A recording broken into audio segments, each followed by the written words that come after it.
Hey man, Coach Williams here bringing y'all the word on Wednesday. What's the vision for your life? Like what does it look like? I'm not talking about the vision that the school system had for you. I'm not talking about the vision that the college set for you.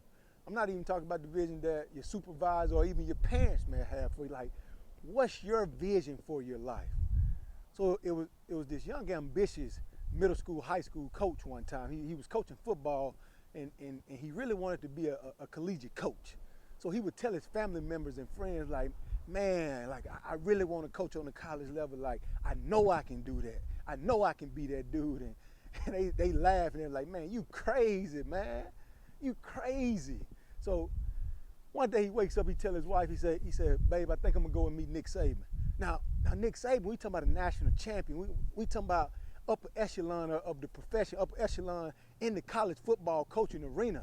So the young man gets up one morning, drives about 3 hours to go and meet Coach Saban. And when you pull up to the University of Alabama, this isn't just your normal place. Like this is where they breed athletes. This is where they breed champions. So he pulls up to the building, got a suit on, got a tie, walks up to the door, and boom, boom, boom, boom, boom. Security guard comes out and say, excuse me, sir, how may I help you? He said, yes, sir, I got to meet with Nick Saban. Security guard looks at him and say, okay, go to the second floor. Once you get to the second floor, knock on the door, they'll let you in and get you with Coach Saban. Now, once he gets to the second floor, it's like it's locked down. Like, you just don't get to Coach Saban and his coaches, and you don't get to come in that staff and be a part of that building without knowing somebody getting in there. So he gets to the second floor, young lady walking out, say, I got to meet with Coach Saban. And the young lady say, okay, go down, make the second left, down the hallway, make the second left. Gets down the hallway, makes the second left. Walking into the Coach Saban's office, the secretary stops and said, excuse me, sir, how can I help you? He said, I got a meeting with Coach Saban. And the secretary's in a frantic. She say, who set the meeting? Who did this? Because she's the one that controls his schedule. And he said, I did.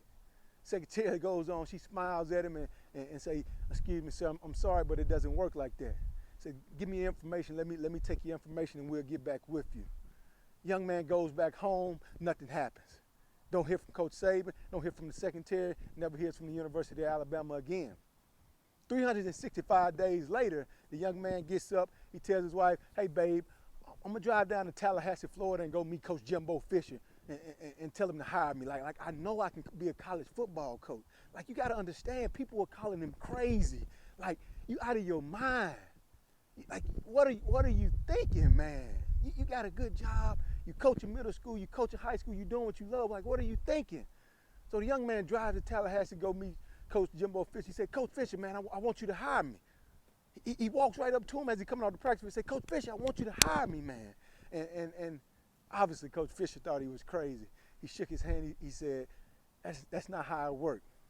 So the young man goes back home, never hears from Florida State again, never hears from him, and he goes on to continue to work and continue to cultivate.